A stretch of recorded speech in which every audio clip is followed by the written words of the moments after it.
on this area that we recently cleared of peas, I'm going to put these strawberry plants and have a strawberry patch. I'm going to need to get rid of some of these weeds. So for that I'm going to need a fork. So if I just get the strawberries out of the way a minute. I'll put them over here. So where these lines are here are the trodden paths between where the peas were, and where these soily bits are, here, here and here, is where the peas used to be. And if you saw my video how to plant peas and broad beans, you would have seen that I put a trench of manure underneath each row of peas and broad beans. So some of that will still be there, and there'll be like a concentration of it, which I don't really want. So I wanted to dig that out and mix it all in, so it's nice and even for the strawberries. And first of all, I just want to dig out the weeds a bit. So I'll start with this stinging nettle here, and these ones, and we shake, and sort of find somewhere to put them, but for now I'll just lob them somewhere.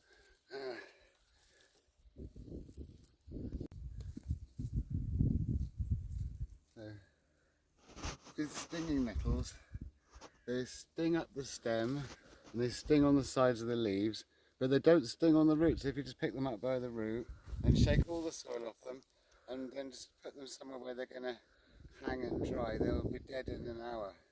So they just lob it on the dry grass over there and it will go.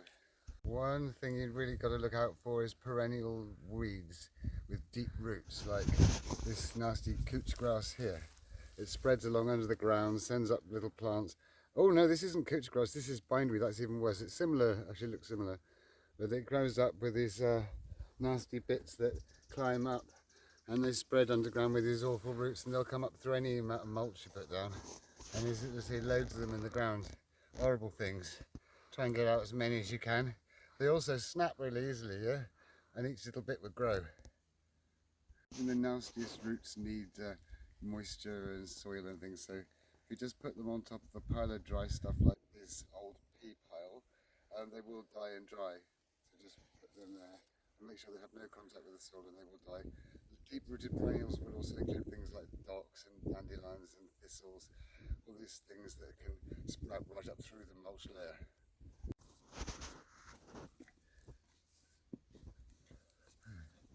You can see here is some of the manure that I dug in the trench, which I'm now sort of broadcasting around the whole site with the fork here.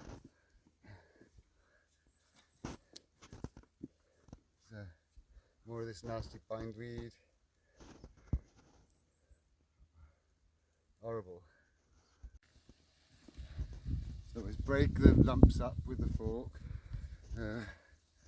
So where some peas have dropped to the ground, they're starting to germinate though.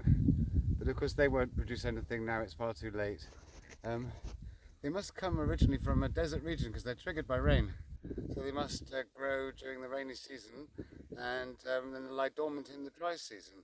I've got to find out where they come from someday, but there are varieties of peas that come from just about everywhere, including tropical pea tree species in the tropics, but they, as far as I know, are mostly poisonous. Along the edge here I'm going to cheat a little bit by using some ultra mulch. So I'm going to put a layer of this cardboard down first, because cardboard, if you're going to use cardboard, only ever use the grey stuff that hasn't got any colouring or nasty things in it. And always peel any bits of nasty plastic off it, go through all the bits and make sure there's no nasty bits of plastic. There's a little bit here, some bits are quite difficult to get off. There we are. Ooh.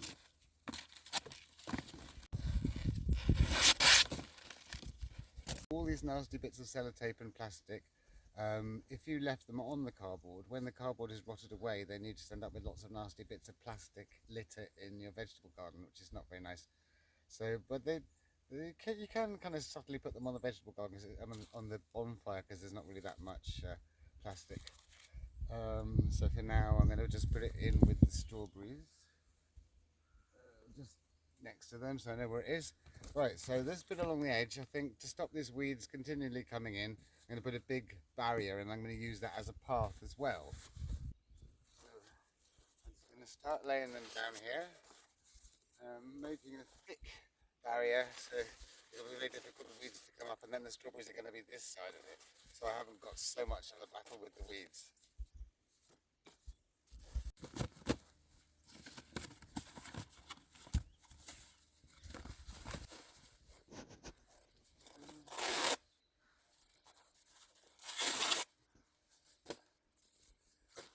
That should do. Now I need to get some semi-rotted bark mulch. Right. You can use scissors, but you can't just do it like that.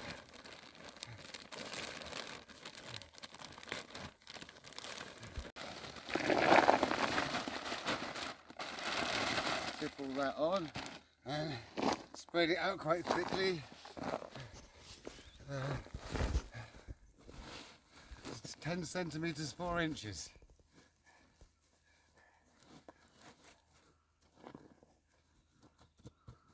So this can be like one of these temporary paths here for now. So now the strawberries. Right. So I've got 12 strawberries. Now they were all bought in a sale.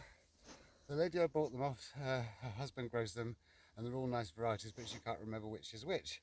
That's okay.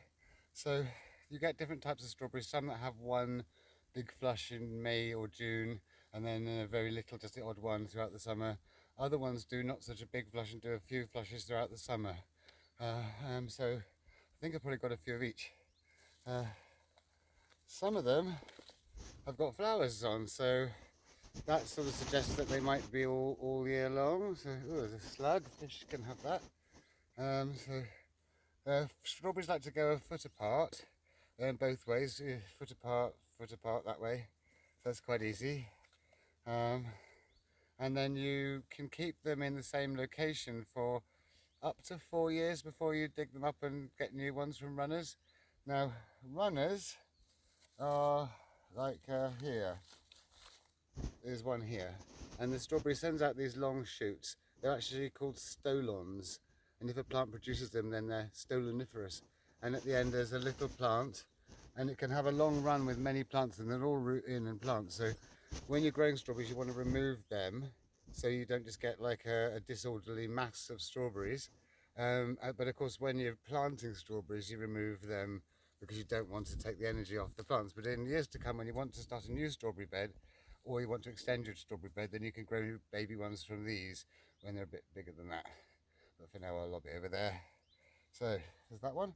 Also, when you're planting them, it's tempting to leave the flowers, but you really want to pick them off because you want the plant to put energy into its roots, so they can get lobbed as well. Oh, look at those, they've even got lovely little strawberries coming. Oh, you can't leave that on. I know it's, it's heartbreaking, but you'll get better next year. So they come off. And all the flowers come off. Any flowers and runners. So you actually can separate them. There might be 2 there. You might be able to separate them into 2 plants. I have to see what it's like. So I might have slightly more than 12. That one's quite a clumpy one. I won't be able to separate that one. It's all like one crown there. But there's a little flower stem there, so I'll get that out. And another little flower stem there. So we'll have a look at all of them. Oh, that one's got a few. And that one might be able to divide that into 2, possibly. And then that one, I'm not sure. That one's definitely 1. And that one, I think, is probably 2.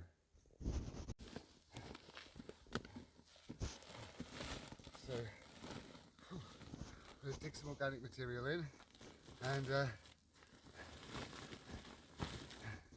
this is rotted bramble. I've shown it before. Just loads of brambles put in a bag and rotted. We haven't got any manure. This will be perfect.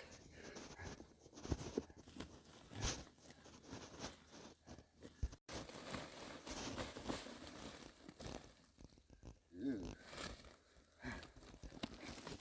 Right. So this is lovely stuff. And spread it all around where the strawberries are going to go.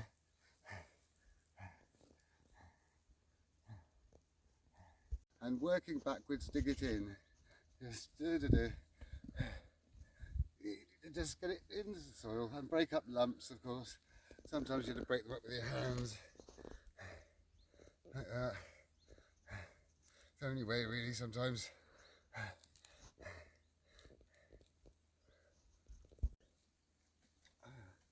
Now you can use a rake to level it, but I tend to use the fork, like bash it around and move it around like that.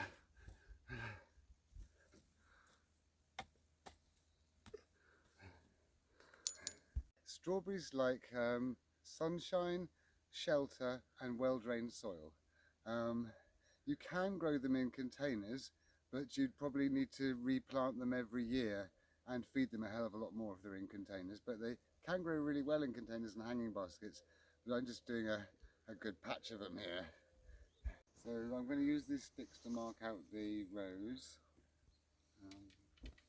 The first one's just going to go along this path, like so, and then there's a foot apart, so that's a foot, so that's 30 centimetres.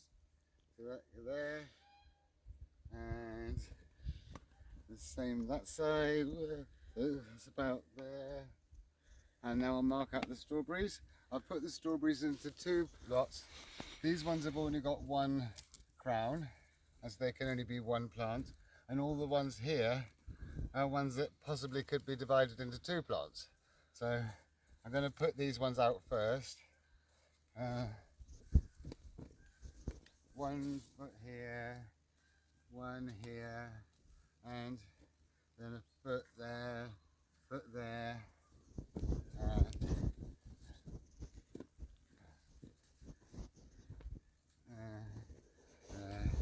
and there. Ooh. Sometimes you find these little chrysalises in the soil. I'm not sure what type of creature that's from, some sort of moth or something, but I'm going to try and put that somewhere out of the way. Maybe on the edge of the path here.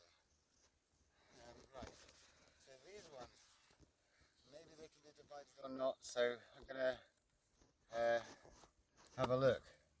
So you see that one there is clearly a separate plant, so getting a nice root ball broken off with it. So I've got two plants there now. So put one there and one there, and this one. So it's kind of like two plants there. See how far down they go. Yeah. So this one here, you can see there's two crowns, but that one is only a branch off that one. You see, so if I can't separate that because it's too small, so that'll have to stay as one. And this one, I think maybe two or three in here. One, two and three. Keep the pots stacked up tidily somewhere. Right, so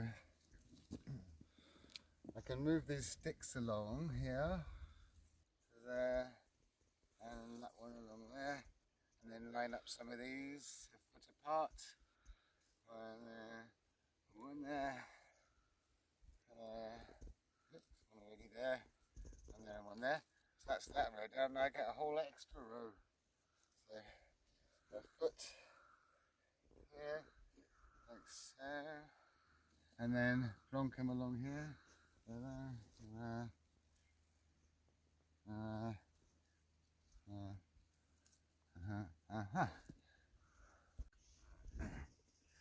I'm sort of kneeling between the rows, trying to put as little weight as I can on the soil. So foot, a nice little hole now. This little crown bit here, you don't want that to be any difference, any deeper or any shallower. You want the soil to be here. So dig a hole about the same size, put it in, and then break up the soil and put it around there so it's level with that crown. Because if it's below the soil, it might rot, and if it's too high, it might dry out. So just put it exactly the same height. All a foot apart this way, foot apart that way, and kneel in the middle.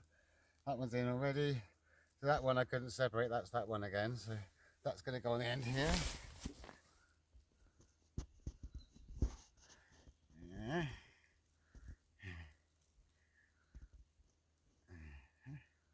And that one. Is that right? Yep.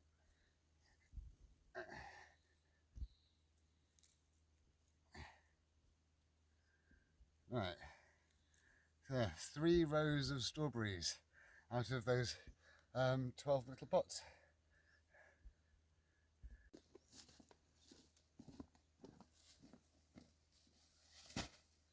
Right, and now for some straw. Because straws are called strawberries because they're grown with straw.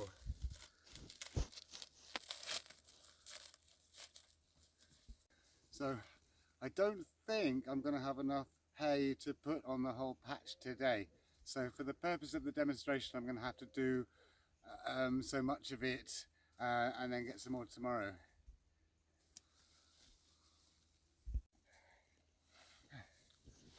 So, don't put the straw right around the plants so they won't get buried or smothered in it, and just sort of put it between them, again about 4 inches 10 centimeters deep, but make sure that the plants, it's not around the crown of the plant.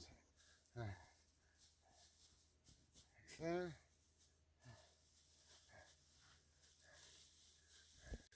I think I might have enough hay actually. Seems to be coming out quite evenly. I've still got some left, so I think I have enough. And so just go over them, make sure you haven't buried any in the straw. Now I need some water. Finally, make sure you give them a good soaking. You have to break the water, but you can either go like that, or you could go like this, as long as you break up the flow of the water. But make sure you give them a really, really good soaking, and then they'll be established in their new home. Really good soaking. These have had 4 watering cans, and I'll keep an eye on them if there's any dry weather. So I hope you liked today's video. If you did, please like and subscribe. And if you press the little me, you can see my other videos. And until then, I'll see you next time.